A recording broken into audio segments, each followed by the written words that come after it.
WROI.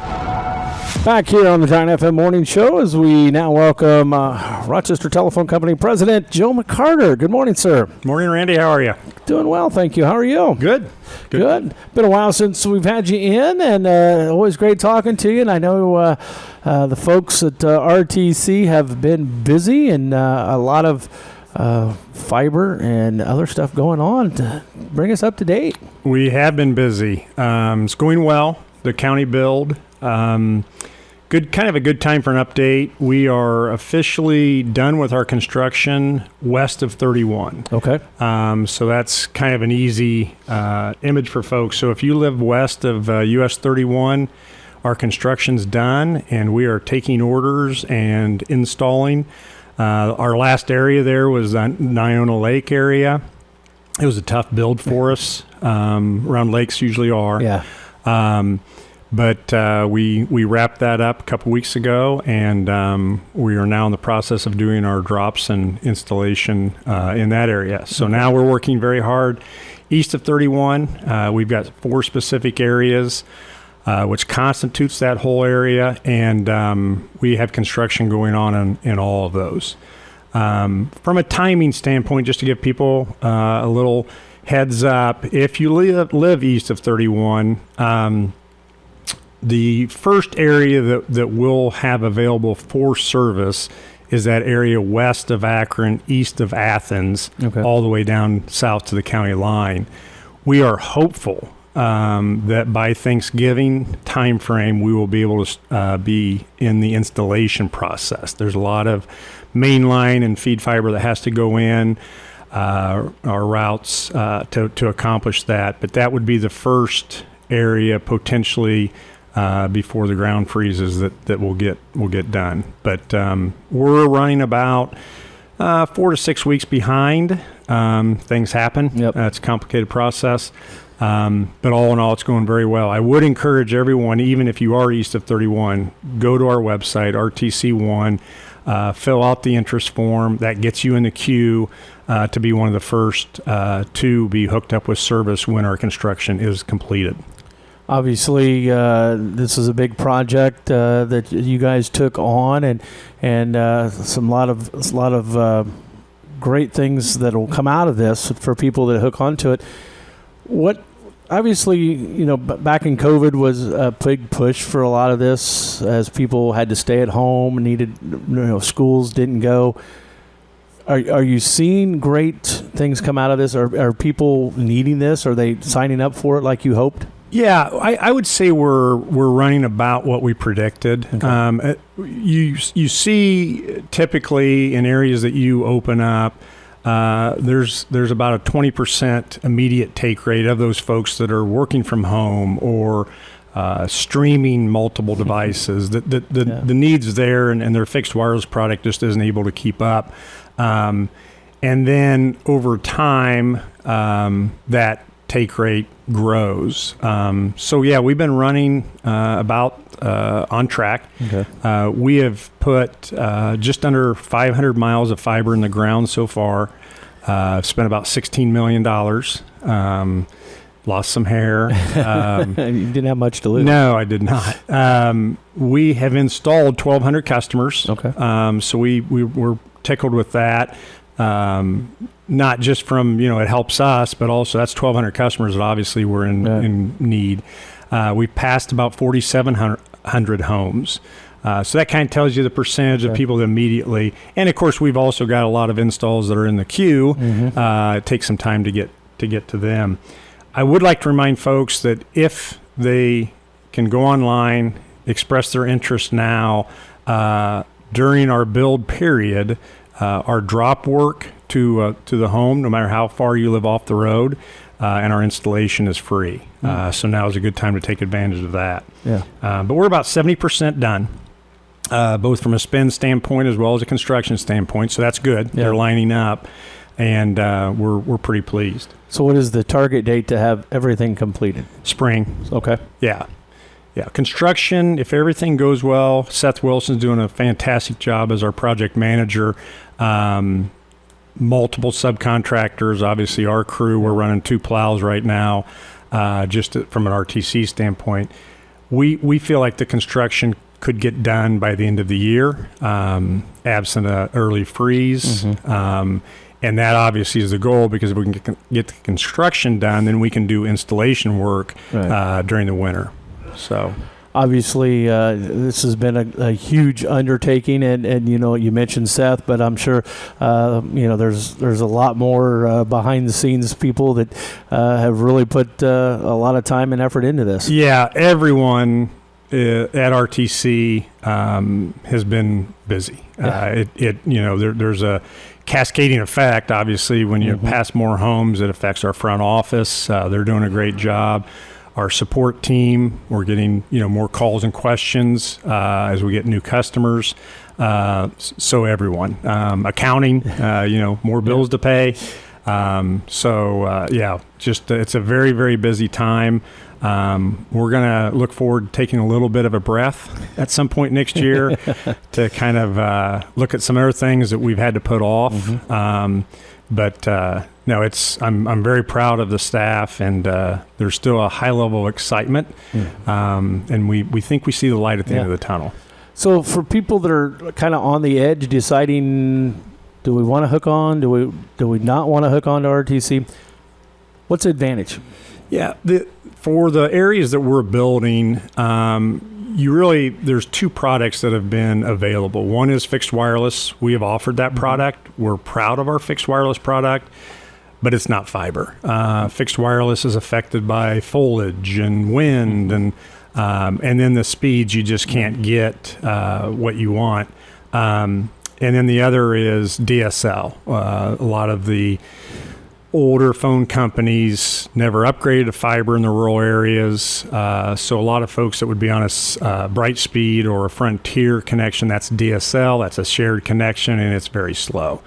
Fiber is very fast, it's very reliable. And as you do more and more, become more and more reliant on your internet, if you don't need fiber now, you're going to. And that's one of the things that we're most excited about being able to provide.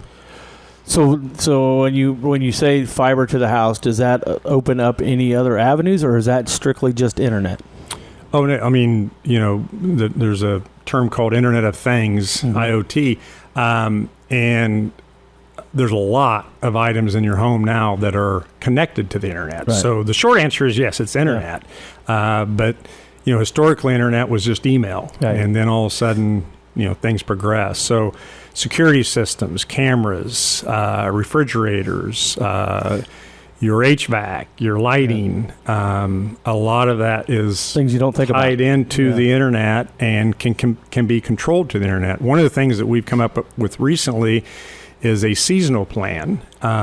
We've obviously added some additional lakes, and in order to help those seasonal folks that may button up their lake cottage, we have a 4-month plan where you can toggle your speed down at a reduced rate for a 4-month period, and keep control of those things that, you're not there watching TV or streaming or needing the internet for historic things, but now all of a sudden, security cameras and things like that. So that's a plan we're pretty excited about. Allow people to save some money, but yet keep their eye on things while they might be remote. Well, and then some of this too, as you mentioned, as everybody becomes more and more dependent on the internet, tablets, streaming video, and everything else that kids do, games and all that. As more people in the household do that,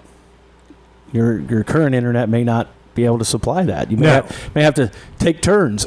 Right. Yeah. There's two things. One is it reliable? So is it on when you want it to be on to do anything?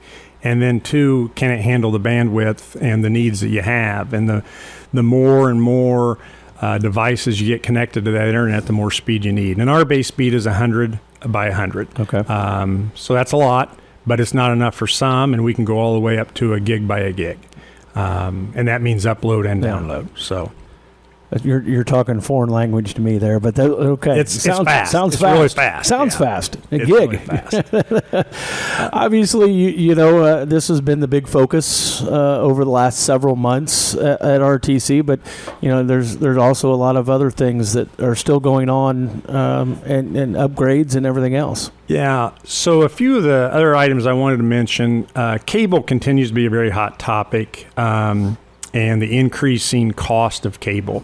Very frustrating for us. We spend a lot of time looking at, what can we do? The best option we've got for folks right now, we have a tool on our website that's called My Bundle, and allows customers to go on, list their preferences in viewing and programming, and it will recommend a streaming option to them. That's not something we sell, but we do the tool because while you can't have a la carte cable, there are different streaming options that may give you a selection of just the programming that you watch, and allow you to save some money.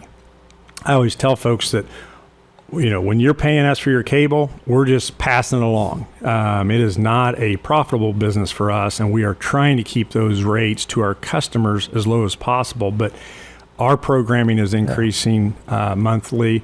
Obviously, we're getting programming taken away from us between the sports and putting things on Apple TV and Peacock, and it seems like every year there's some new. We're paying more for less content. Right. We are, and our customers are, and we don't like it. There's not a lot we can do except try to help educate customers on streaming. We are introducing a new program. It's called Internet Insight. And the third Wednesday of every month from 10 a.m. to 12:30, we're going to have an open house, the building across from our main building on West 8th. The address is 122. We're going to have just an opportunity for people to stop by, ask questions about internet, streaming, anything that they might have concerns or questions on. And we'll have folks available to answer their questions at that time. So that's the third Wednesday of every month, 10 to 12:30. We're excited about that to help maybe get some people more at ease with some of these things. Well, you mentioned, just getting fiber to the homes, but then it's sometimes it's not just all that easy, because then that opens up a whole nother bunch of questions for those people, about streaming, about speeds, about everything. Some of this is foreign to people. It is, even streaming. Yeah. I'm not a big streaming guy myself. I tell people that's what they need to do, but I still like the remote control buttons, but it is a process, and it's definitely where things are going. One thing I did want to go back on the construction. I know one point of frustration from community members are all the flags, and the locating is very important. We don't want to cut different utility providers. We certainly don't want to be cut. Those flags are important, especially in the mowing season. They can be a real pain, but we do want to remind folks, leave those flags in the ground. The orange ones are ours. The orange markings are ours. We will remove those flags when we're done. But if you take those out to mow and don't put them back in, then it's going to delay the process because it has to be relocated. So. And obviously, if something does get cut, then that causes a whole nother issue, because you don't know, depending on what it is, it could be a major delay. It could be just a few hour delay, but it's still a delay in moving the process forward. Yep. There's a lot of concerns. It will delay things. There's also a danger if it's electrical and gas. And when it's our services that get cut, it takes customers down. Yeah. So just a reminder there. I think I've hit the main points on the other things that we're doing. But yeah, we're excited. The acceptance has been good, the understanding. Obviously, we're very fortunate in this county to be working with Fulton County REMC. They've been a great partner for a long, long time. And when you get into a project like that, like we are right now, you really appreciate that partnership and that communication that has been in place for years, but it just continues. So, Well, and that's, some people don't realize too how fortunate we are in Fulton County to have RTC fiber and the things that you guys offer, because there's still areas in Indiana that don't have it. They have the old DSL and even slower speeds. Yes. Yep. There are a lot of areas still. There's another round of grants that are going to be announced probably by the end of the year. A lot of southern Indiana in particular does not have service, and we're excited to get this done so we can say that every home in Fulton County has access to fiber. The other neat part about it is I know you've got a lot of partnerships around, not only just in Fulton County, but in neighboring counties as well, and able to bring other things to other counties is an amazing thing too. Yeah, we have the partnership Marshall County Fiber with the Marshall County RMC, where we're building out to their members in rural Marshall County, and that project has been led by Chad Morgan. He's done a really nice job up there, and we are about done with that project. You're never really done. There's always certain areas that, maybe we can edge out there, but we're very close to buttoning that up. And as I mentioned, subcontractors locally, we've got 6 or 7 subcontractors, a few of which we've done business with for years, several that we had not, and they've just been great. They've been really responsive, and anytime you deal with subcontractors, you're concerned because you have a certain way of doing it. But Seth's done a really nice job of making them aware of the way we like it done, and they've done it. So the quality of work has been really high. It's always great to get a team together and see the success of it, and hopefully here in a few months you'll be able to relax a little bit. Yep, I'm sure there'll be something else. Always something else. Oh, yeah, it's always something else. Talking with Joe McCarter of RTC Fiber Communications here this morning about their build out, and remind folks, Joe, west of 31 is ready to go now. We are done. Okay. Yeah. So if you live there, give a call and if you haven't gotten your order in, please do, and we'll get you in the queue. And roughly for people that maybe are wanting to get in it, what's the time frame wait? It's right now, because of the Nyona Lake area just opening up, we are really focused on our drops and installation around Nyona Lake to get them caught up. And so because of that, if folks call in today, you'd be looking at probably 4 to 6 weeks. Okay. That kind of ebbs and flows. Right. And that's all the more reasons to call in. Right. Get on the list. Get on the list, and that way you'll be in the queue, and it won't continue to be put off. There you go. Joe, anything else this morning? I think that's it. I appreciate the time, Randy. Well, I appreciate talking to you. Thanks for all you guys do. Come back in a few months, and hopefully we can talk about the construction part being done. That sounds good. I appreciate it. Joe McCarter this morning here on The Morning Show. That's going to do it for the Giant FM Morning Show. Have a great Thursday, everybody. Talk to you tomorrow morning for a Finally Friday.